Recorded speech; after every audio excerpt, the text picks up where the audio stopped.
Okay, I'll do a quick walk around because I've just finished the all the cladding and the decking and the window reveals around the windows and door. So I'll just take you for a quick walk around. So this is composite cladding from Cladco. Really nice stuff to work with. And the decking boards there, a bit dirty, need a wash. They're also cladding. Also Cladco composite decking boards. As you can see, I've left a gap under the build there for good amount of airflow, and I've put this wire mesh here to stop rats and stuff taking up residence. That's concreted in underneath here and nailed and stapled in behind the board, so nothing's going to get in there. Same around the decking area there. The reveals around the windows and door with just these corner sections. They weren't quite long enough to get right up to because it was quite a deep recess, so I had to rip some more of the composite cladding boards, a small section like that, and then screw them into there behind the corner section to make it look all neat. As you can see all around there, that's all done. If I go down the side, I've got an outside power there. Down here, these are Cladco. It's a bit dirty, need a wash. These are Cladco roofing sheets, and I've done them all the way down to the ground. Now what I plan to do is cut 70mm holes every sort of 2 or 3 feet, and then install these little air vents like a soffit. I've got one here, just that's what I mean, one of those ones. So yeah, you get the idea, to give airflow. So all the way along here, every sort of 2 or 3 feet or something, I'll cut a 70mm hole as close to the ground as I can, and then install these air vents all the way along there, the soffit vents, to create the airflow underneath the build. So that will be that. It's a cold roof system. As you can see there, I've got vented soffits all the way along there. Vented soffit all the way along here. Pretty much all the way around is vented soffits, because the direction of where the joists are running, there's an airflow at the back and the front of every joist channel, as it were. So yeah, it's vented soffits all the way along here, and also all the way along there, as you can see up there just about.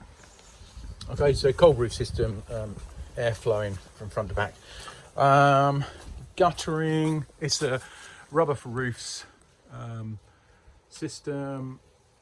Guttering on there, I've got the gutter coming down here and into this P-trap, and then I've got a leaf trap there to stop all the leaves clogging up me soak away. And then I've got these all needs cleaning. I dug a trench all the way down here, trench all the way down here, trench, and then into, you can just about see the square there where I dug a large soak away that went right down. Almost killed me digging that. Hate digging. So that's for the rainwater soak away. Yep, okay, to the inside.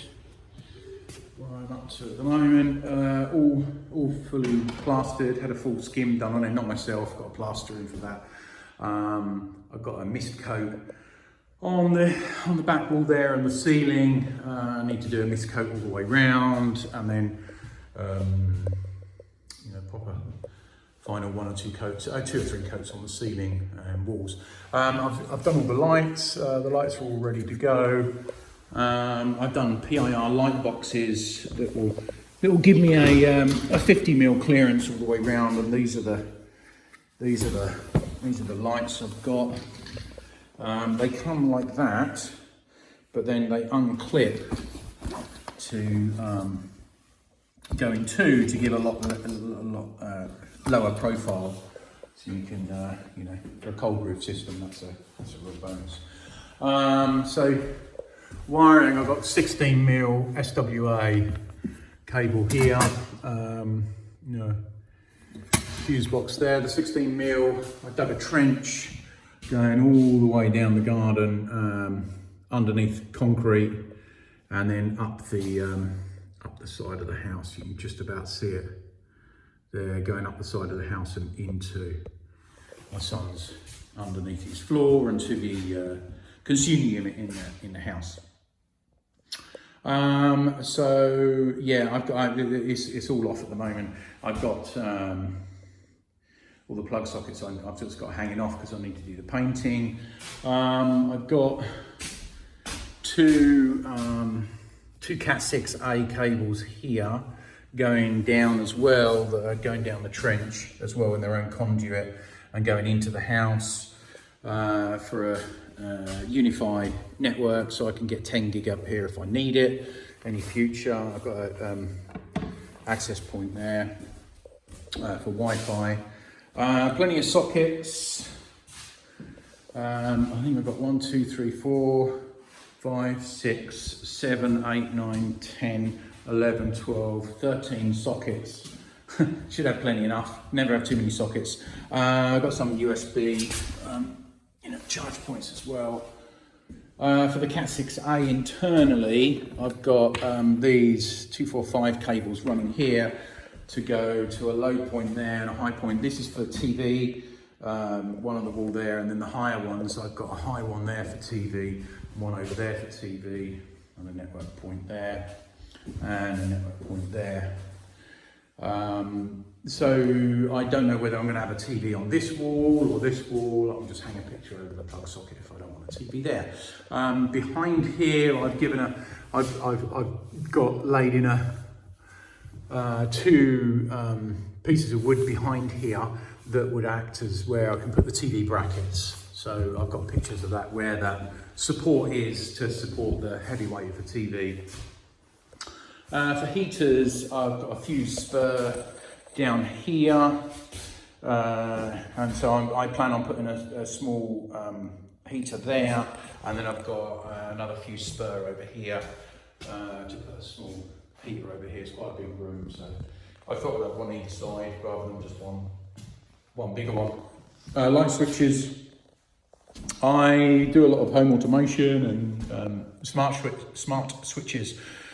So for my light gangs, I've got one run.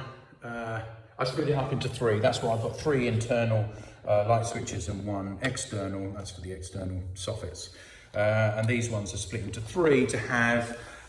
There's 1 run down here. That'll be 1, 2, and then this section over here is a 3rd bank. So if I can turn different sections on or off, but not just these are just temporary switches at the moment. I've just put in just to get it working, but I'm going for there'll be smart switches with dimmer, dimmer switches linked to Home Assistant that I can group them and gang them and do what I want with them. So this first one will be for example, you can just control all 3. So the first one will switch on and go up and down and make the brightness go up and down, and that will control all 3 of them. But then if you want to turn off 2 or 3, you can do them independently or whatever. It's all, it's all automatable in Home Assistant. So yeah, I think that's pretty much it. So I've got painting to do and the floor, obviously, and skirting. So yeah, I'll paint first so I can make a mess, and then get flooring down, and then skirting on top. So it should look nice and neat. I've got a bit of tidying up to do in the corner here, the plaster, because the electrician made a bit of the hole here for the SWA cable. That's fine, I knew that was going to happen. But yeah, that's it, I think. So I'll do another video soon once once I've got a bit more into the build. Thanks very much.